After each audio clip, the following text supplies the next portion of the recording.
दोस्तों कुछ दिन पहले हमने संगमनेर की विशिष्टताओं पर एक वीडियो बनाया था जो हमारे सभी व्यूवर्स को बहुत पसंद आया।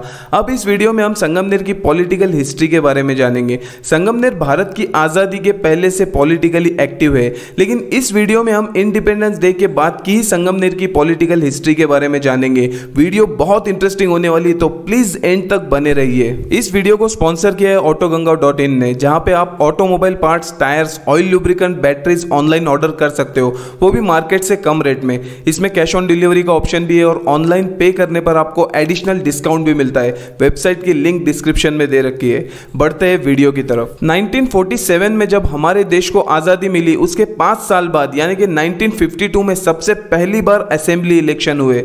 लेकिन उस वक्त महाराष्ट्र और गुजरात ये दोनों मिलकर एक ही स्टेट हुआ करते थे और ये पूरी कॉन्स्टिट्यूएंसी के इलेक्शन एक साथ होते थे। 1952 के बॉम्बे असेंबली इलेक्शन में संगमनेर से first time election Datta Deshmukh Sahib, Bhangre Gopal Shravan और खतार पाटिल साहिब ने लड़ा और इस इलेक्शन में दत्ता देशमुख साहिब ने बाजी मारी। फिर 1957 के इलेक्शन के हीरो भी दत्ता देशमुख साहिब ही रहे। ये 2 बार संगमनेर के एमएलए रह चुके हैं और इन्होंने उस वक्त के एक दिग्गज भावी पॉलिटिशियन खतार पाटिल साहिब को हराया। पहले हम खतार पाटिल साहिब के बारे में थोड़ा जान लेंगे। खतार पाटिल साहिब का जन्म 26 मार्च 1919 को संगमनेर के धांदरफा नाम के एक छोटे से गांव में हुआ। इन्होंने बीए और एलएलबी की पढ़ाई पुणे यूनिवर्सिटी से कंप्लीट की और वकील बनके अपना करियर स्टार्ट किया। खतार पाटिल भारत की आज़ादी के एक एक्टिव कार्यकर्ता थे। खतार पाटिल महात्मा गांधी से काफ़ी प्रभावित थे और उन्होंने गांधी जी के असहयोग आंदोलन में भी हिस्सा लिया था। जैसे हमने पहले देखा कि 1952 में खतार पाटिल साहिब सबसे पहले इलेक्शन में खड़े हुए और हार गए। फिर 1957 के इलेक्शन का उन्होंने बाइकआउट किया क्योंकि उस वक्त वो संयुक्त महाराष्ट्र आंदोलन में भाग ले रहे थे और उन्होंने उस वक्त की कांग्रेस लीडरशिप से कहा था कि जब तक उनकी डिमांड पूरी नहीं होती वो इलेक्शन नहीं लड़ेंगे। संयुक्त महाराष्ट्र आंदोलन ये एक्चुअली महाराष्ट्र को एक अलग स्टेट बनाने और मुंबई को उसकी राजधानी बनाने के बारे में था। यह आंदोलन सक्सेसफुल भी हुआ था और 1 मई 1960 को महाराष्ट्र गुजरात से अलग हुआ और इसी दिन हम महाराष्ट्र डे मनाते हैं। इस आंदोलन में खतार पाटिल साहिब की एक मुख्य भूमिका थी। फिर 1962 में पहली बार महाराष्ट्र लेजिस्लेटिव असेंबली के अंडर चुनाव हुए और संगमनेर से फिर से 2 बार इलेक्टेड दत्ता देशमुख साहिब खड़े हुए, जिन्हें खतार पाटिल साहिब ने बुरी तरह हरा दिया।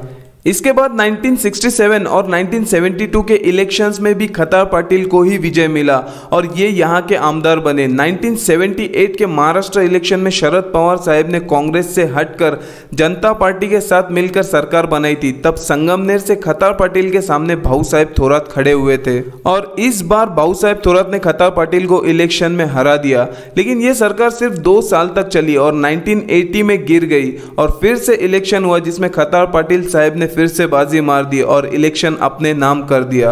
भाऊ साहेब थोरात 2 साल ही संगमनेर के आमदार रहे।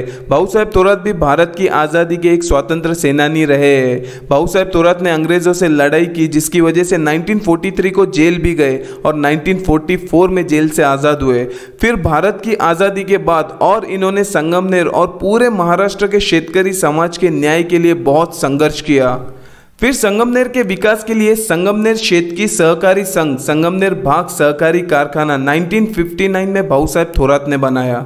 फिर 1985 के इलेक्शन में भाऊ साहेब थोरात ने अपने बेटे बाळा साहेब थोरात को इलेक्शन में अपक्ष खड़ा किया और बाळा साहेब थोरात ने शकुंतला खांडेराव होरात, जो कि कांग्रेस की उम्मीदवार थी, उनको 10,159 वोटों से हराकर ऐसा विजय प्राप्त किया कि आज तक बाळा साहेब थोरात ने पराजय का मुंह नहीं देखा। उसके बाद 1990 के इलेक्शन में बाळा साहेब थोरात ने कांग्रेस के टिकट से वसंतराव गुंजाळ को, जो कि बीजेपी के नेता थे, 4,862 वोटों से हराकर विजय प्राप्त किया। 1995 में बाळा साहेब थोरात ने बापू साहेब गुळवे को 14,654 वोटों से हराया और फिर से 1999 के इलेक्शन में बापू साहेब गुळवे को 21,451 वोटों से हराया। 2004 में बाळा साहेब थोरात ने संभाजीराव थोरात को 75,757 वोटों से हराया। 2009 में बाबा साहेब कुटे को 55,376 वोटों से हराया। फिर 2014 में जनार्दन आयर को 58,805 वोटों से और 2019 में साहेबराव नवले को 62,252 वोटों से हराकर विजय प्राप्त किया।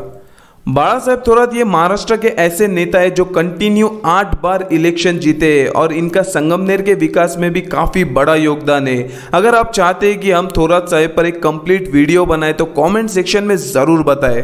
तो ये था संगमनेर का 70 साल का पॉलिटिकल इतिहास। संगमनेर के बारे में इसी तरह की जानकारी के लिए हमारे चैनल संगमनेरी भाऊ को सब्सक्राइब करो और वीडियो इन्फॉर्मेटिव लगी हो तो इसे लाइक करो और अपने दोस्तों के साथ शेयर करो।